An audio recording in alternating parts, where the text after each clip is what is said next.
Gorgeous.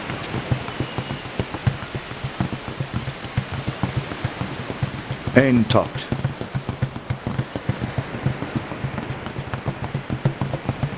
Agus Christulacht.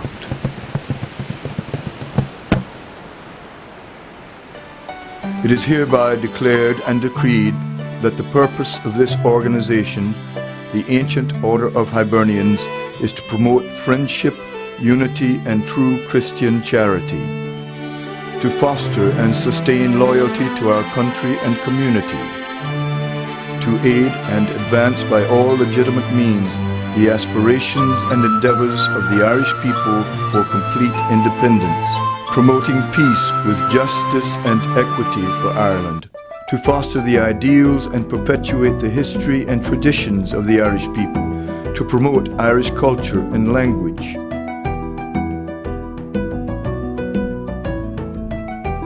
to encourage civic participation by our members, to encourage and promote an equitable United States immigration policy for Ireland, and to cooperate with other groups for a fair and just immigration policy in the United States, to accept and support without prejudice the concept of a free expression of religious practice for all of the people of the world. In America, we're all immigrants, either personally or by a predecessor. We, the Irish of this country, got here by many different paths, but we know that the contributions of the Irish to every Western country, and indeed the world, is vast, and the roll call of the Irish writers, actors, musicians, heads of industry, politicians and statesmen are names of legend. We of the AOH are proud to acclaim the modern Irish champions while recognizing the long, hard path trod by those who went before them. We of the AOH have long been a part of that story. The Ancient Order of Hibernians in America is an Irish Catholic brotherhood founded in the decade between 1835 and 1845 and molded like our warrior sodalities of old. Now let's take a brief look at who we are and how we came to be. Ancient Order of Hibernians is the most recent name of a society of concerned Irish and Irish-American individuals that traces its origins and purpose back through centuries of oppression to the defensive tactics of a band of courageous nationalists in 1565 Ireland. According to the historical papers of Lord George Carew, Elizabeth's cruel President of Munster, quote, Conor MacCormac O'Connor and Rory Og O'More, contrary to their oaths, began to gather friends and confederates to the number of 100 swords, and so to revolt. From this simple, spontaneous beginning came a series of similar groups and secret societies of purpose, each parenting another. As the Crown outlawed each, oppression would force it and others to reform under a new identity for the common purpose of redressing the grievances of the Irish people, promoting the independence of Ireland, and protecting the Roman Catholic Church and its clergy. By the 1800s, the latest of these organizations were the ribbon societies. They were the most recent successors of that long line of secret societies stretching back to the mid-16th century, who were known by such names as Tories, Rapparees, Blackfeet, Terry-Alts, Rockites, White Boys, Defenders, and United Irishmen. As anti-Irish Catholic bias followed immigrants to new lands, so too did the instinct to organize. In 1836, two ribbon society successors, New York's St. Patrick's Fraternal Society and Pennsylvania's Hibernian Benevolent Society, combined to provide an expanded social, fraternal, and defensive association in the United States to benefit arriving Irish immigrants.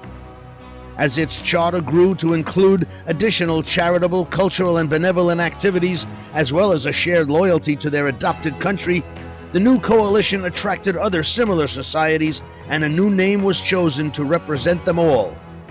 They chose to call themselves Hibernians, from Hibernia, the ancient name of their ancestral homeland. They defined themselves as an order, reminiscent of the knightly orders of ancient Ireland, like the Order of the Golden Collar and the Order of the Red Branch Knights. And the adjective ancient was added to illustrate the antiquity of the Irish race. Thus was born the Ancient Order of Hibernians. Soon, ribbon societies in Ireland, England, Scotland, Wales, and Canada adopted the name and objectives as well, and the ancient order of Hibernians became an international organization. And it all began with the coming of the Celts. The evolution of our order is as old as the history and myths of the Irish people. No one is certain when the Celts began their march toward Ireland. We know that they came in waves, and we know that long before the time of Christ, the people of Ireland were able to engineer and build great monuments like Newgrange that are older than and equal in many ways to the pyramids of Egypt. Our lineage goes back thousands of years to the pre-Christian warrior societies of the Red Branch and the Fianna, and forward to the guardian militias of Christian times. Like these warrior sodalities, the AOH is a union of members of the ancient tribes and clans through an allegiance born of common history and clarity of purpose. Our history tells us about many of the old brotherhoods, and through the history we find our anchor and purpose. We know, for example, that the motto of the Defenders was Cordjas, Eintucht agus Christúlacht, friendship, unity, and true Christian charity. And we take pride that our AOH motto, like our brotherhood, is a living link in the evolution of these ancient societies. And we, as with our predecessors, came into existence as warriors, as our people's only line of defense. There were those times when our Irish ways and the Irish faith were safe. Times like when the Vikings were subdued in 1014 by Brian Boru, and then were subsumed into the Irish culture. And the times when the Normans, who had been on Irish soil since 1075, also had become as Gaelic as the natives, as it is said. But as with the raids of the Vikings and the invasion of the Normans, there was always danger from powers that coveted Ireland. The lust of the Elizabethans brought the planters and their settlements out to drive Gaelic Ireland to ground. After that taste, the Tudors were more than matched by the Cromwellians in their hunger for the control of Ireland. For the better part of the past 800 years, there has been much for the warrior societies to do, and it seems there has always been a link in the minds of our enemies between the land and our Gaelic ways and faith. An MP in Cromwell's time said, "We have 3 beasts to destroy which lay burdensome upon us. The first beast is the wolf, the second beast is the Tory, the third beast is a priest, on whose head we lay 10 pounds, and if he is eminent, more." After Oliver Cromwell landed, bringing with him the beginning of a methodical genocide in Ireland, there were times of mass slaughter and forced migration, starting with the massacre at Drogheda in 1649, followed by another bloodbath in Wexford. To Connacht or Hell was an epitaph. In all, 28 towns and thousands of Irish were put to the torch and sword. Many old Gaelic families, high-born and low, were forced from their lands and transported to the west. Thousands of young Irish were shipped to the West Indies as slave labor. Despite all the decimations, the old Irish and their Norman Irish kin fought on. In 1690, King James' Irish home militias were defeated by a professional army of European troops at the Battle of the Boyne. The victor, William of Orange, having signed the relatively even-handed Treaty of Limerick and expecting it to settle things once and for all, left Ireland. William's treaty was shredded by the people he left in charge. Thus began the times of the draconian penal laws. The total body of these laws, like those of the 1366 Statutes of Kilkenny, were intended to divide settler from native and to legislate into serfdom those Irish who were not part of the English Church. They were meant to drive a wedge between Protestant and Catholic, and that wedge was intended to secure Ireland for the English crown. The first law, the Act for the Better Securing of the Government against Papists, denied a Catholic the right to have a gun, pistol or sword, or any other weapon of offence or defence, under penalty of fine, imprisonment, or public whipping. In 1697 there came what was called the Bishop's Banishment Act.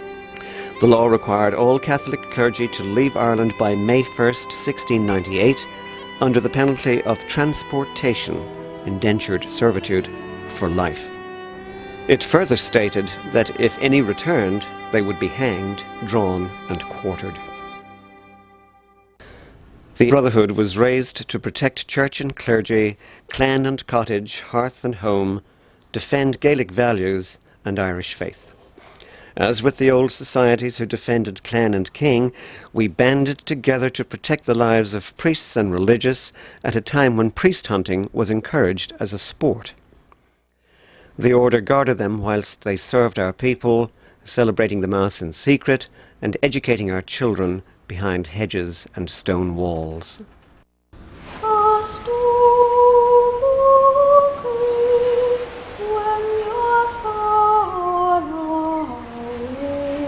From the Irish slaves of Cromwell's time came the forebears of the earliest Irish on America's shores. From the thousands of Irish that came in the years before and during the Great Hunger, America received her first refugee population. All over the New World, the Irish made their way, most often taking the work no one else wanted. They dug the canals, mined the coal and the gold, built the railroads, fought the wars. At the same time, many forms of the ancient persecutions followed them. It has been said that the Catholic Church was the first contribution of the Irish to America. During yet another period of anti-Irish, anti-Catholic acts of terror, the formation of the AOH in America took place. Again, it was a time when warriors were needed. The order fought to protect the church and its property from the nativist mobs that were burning Catholic churches and attacking the Irish community. Although we were shaped on the anvil of battle, the AOH were also there to offer hands of welcome to the influx of Irish, whether seeking work and a start, or fleeing persecution, starvation, and virtual slavery in their own land. We were and are there for our immigrants. We were and are there to preserve the Irish culture, history, and psyche, and to promote the understanding of our unique and ancient Irish Catholic spirituality. The AOH in America has a clear claim to an old, honourable purpose and to a motto, friendship, unity, and true Christian charity, which has been spoken for over 440 years. Ireland is said to be the sole place where Christ was embraced without bloodshed, a place where legend and histories put Christianity in the earliest moments of the first century. About 400 years later, in 432, the task of spreading the faith across the island fell to the patron saint of the AOH, Patrick. It was a faith born in the Celtic heart, an expression of the Irish soul. The Irish faith was one that saw God in all things, saw man and nature as born of the same Creator, who gave salvation through the interdependence of nature and grace. It was a faith that keenly embraced the eternal Trinity. It was the Irish men and women of faith in the omniscient and omnipresent Trinity who traveled through many a hostile, harsh foreign land, spreading the faith and absorbing the cultural treasures of the world, building repositories of learning, truly saving many civilizations for posterity. The Ladies' Ancient Order of Hibernians was formally organized with, again, the calling and purpose to give service to their church and the Irish people and to their community and nation.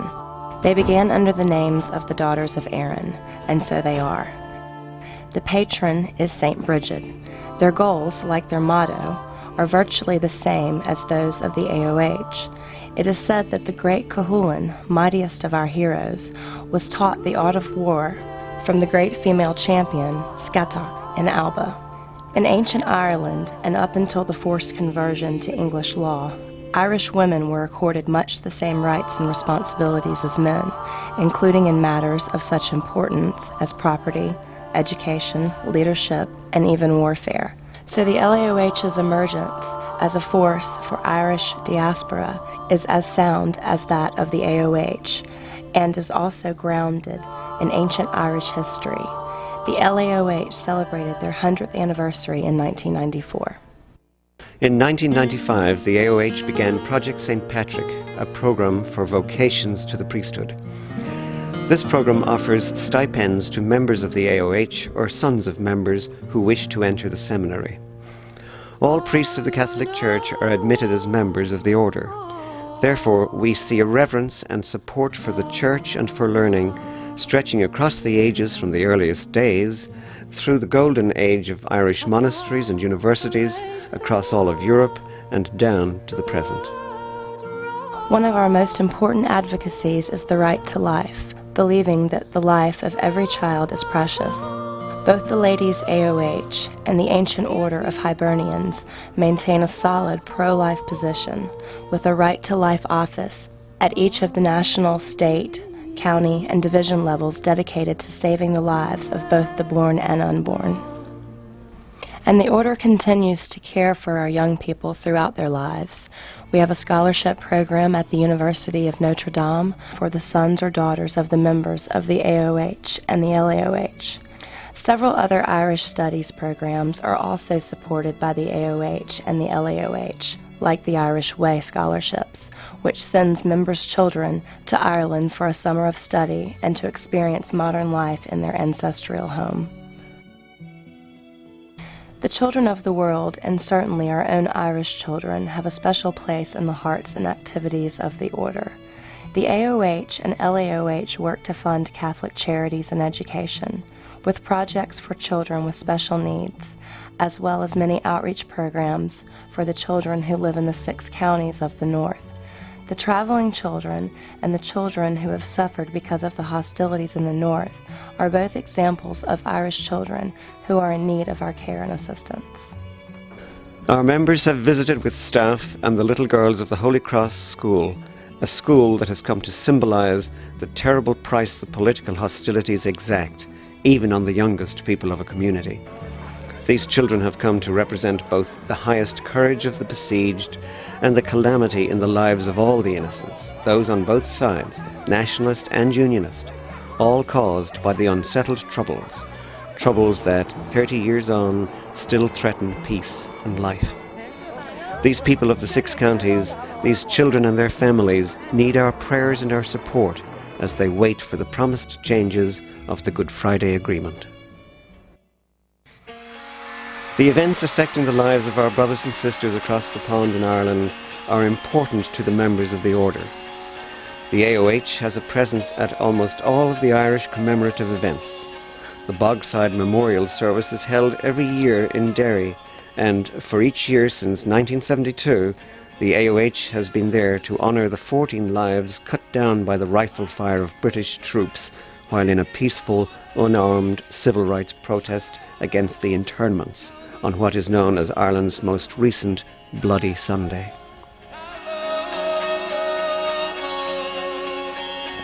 Annually, ladies and men of the Ancient Order of Hibernians in America march in Derry along with the AOH Board Éireann, and thousands of concerned brothers and sisters in support of peace, freedom, equity and justice for all in the 6 counties. Over 40,000 people, with thousands from the States, marched in the 30th anniversary commemoration. The Order supports a united Ireland with freedom and equity for all of our people. Thousands have been made casualties during the Troubles.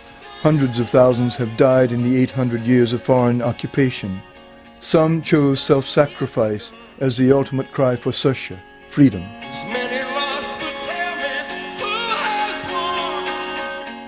He has chosen death, refusing to eat or drink, that he may bring disgrace upon me. The common people for all time to come will raise a heavy cry. In these lines by Yeats, we are reminded again that Ireland's struggle for freedom and peace with equity has also employed an age-old means of protest against oppression, the ancient Truscad, fasting, used in the hunger strikes of prisoners in British jails, a weapon of great effect and often deadly cost. On the 5th of May 1981, 29-year-old Bobby Sands was the first of 10 Long-Kesh POWs to die fasting for the right to be treated as prisoners of war. They won that right as their deaths brought an outcry of world opinion against their captors. framed Ancient Order of Hibernians resolutions have been given to each of the families of the men who died on hunger strike. Every 2 years, the AOH chooses the winner of the Order's highest award, the John F. Kennedy Medal. The criteria for consideration always include exemplary service to the people and cause of Ireland. The AOH has hosted many participants from the peace negotiations in Ireland. When used alongside the AOH work in support of peaceful answers to the problems of the north of Ireland, the awards strike a resonant chord on all sides of the Troubles. In honour of their courageous work for peace with equity, Nobel laureate John Hume and Sinn Féin President Gerry Adams were named as co-recipients of the John F. Kennedy Award. Other recipients have included the late great John Cardinal O'Connor and past National President John Connolly. The Ancient Order of Hibernians has participated in many events and projects commemorating An Gcuirt the Mór, the Great Hunger. This Irish tragedy, truly a Holocaust, lasted from 1845 through 1852. It brought about the death, devastation and migration of a third of the population of Ireland. Entire families died, villages were wiped out, men, women and children starved to death, ostensibly due to a potato blight, while wheat, oats, barley, butter, eggs, beef and pork, sufficient to feed the entire nation, were exported from Ireland. 8 ships a day sailed from Irish ports, loaded with these foodstuffs, going to the English and continental markets. The Jenny Johnston brought hundreds of immigrant Irish here safely in her 16 voyages across the Atlantic. Contrary to the horrific death toll of the infamous coffin ships, the Jenny Johnston and her crew never lost a single life to disease or to the sea. The new Jenny Johnston is a ship constructed with labour and donations from the AOH, LAOH and other Irish organisations as a replica of the original, built for the Donovan family of Tralee. A group of Hibernians, many of them members of the Carpenters' Union in Philadelphia, led by Seamus Boyle, a national director and organiser, went to the shipyard near Tralee to help with her construction. In 1995, the North American National Board and the Board Éireann, along with the Clare County Council, dedicated the first famine memorial in Ireland. The Grosse Isle Monument on the St. Lawrence River in Canada was placed there by the Order as a memorial to the thousands upon thousands who perished during An Gcuirt the Mór, the Great Hunger, the Irish Holocaust that is conveniently called a famine.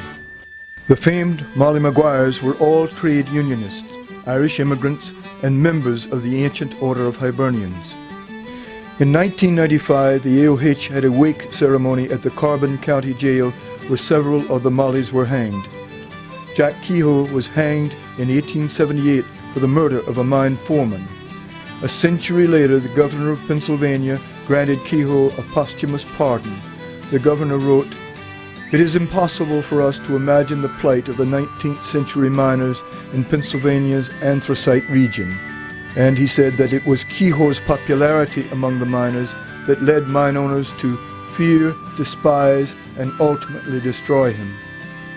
Governor Shapp continued, "We can be proud of the men known as the Molly Maguires." The AOH has long given time and money to the many worthy efforts to commemorate the history of Ireland and her people. We have led the way in honouring the thousands of Irish who have fought for this country in every war since colonial days. An obelisk made of Connemara marble, raised in the Medal of Honour Grove at Valley Forge, Pennsylvania, was donated by the Ancient Order of Hibernians to honour those recipients of the medal who were not citizens of the United States. More than 2/3 of the heroes' names inscribed on this stone listed their native country as Ireland. The story of the AOH and the LAOH conventions is work hard to play hard. They feature brilliant Irish music, famous speakers, awards, and grand Irish dancing. The National is held every 2 years in chosen cities across North America and also in Ireland. The Ancient Order of Hibernians continues to lobby Congress for fair and equitable immigration laws for the Irish and for support for freedom and equity in the north of Ireland. In addition to the formal Irish studies programs at many colleges and universities, the preservation and restoration of the Irish language, as well as Irish dancing and music, very important parts of our culture, are supported by the AOH and the LAOH. The Order sponsors Gaelic games and other sporting events, as well as local charities throughout the years. If you can bring an idea to this organization that will help with Irish culture, what you see as a role for us in this society, we'll be only too glad to entertain that. That's another very important thing. Everyone is equal. When you come here, you have one vote and you have a voice in the Ancient Order of Hibernians. As a Hibernian, you are part of the heart and soul of Ireland. You are a member of the oldest brotherhood known to the Western world. You are of the warriors of the Red Branch and the Fianna Fáil. We, the Irish people, have seen the dark days of Cromwell and the Great Hunger and centuries of attacks and terror. We have also seen the rebirth of united Hibernianism, the kindling of a new flame illuminating our race as we walk towards a completed freedom. You've heard a bit of our story. There is much history to be learned, much work for the future to be done. AOH divisions are located throughout the nation and in other lands as well, where our members can meet their brother and sister Hibernians. We provide a bridge linking our Irish past to the present as we build a solid foundation for the Irish of the future. The Ancient Order of Hibernians in America, keeping alive the age-old Irish traditions through support of Ireland's history, arts, language and customs, is a beacon drawing the Irish-American community together and reaching out to the Irish diaspora everywhere in friendship, unity and true Christian charity. Cuireann an Ordsean de Gael 100,000 fáilte roimh go léir, mar aon le cáirdeas, aontacht agus críostúlacht. You too may be eligible to be a member of the Ancient Order of Hibernians. Are you Irish by either birth or descent and a practicing Catholic? If so, then you and your sponsor are ready to place your name before the brothers of a local division. To find a local division, go to the AOH national website at www.aoh.com or telephone area code 803-783-9177 for more information.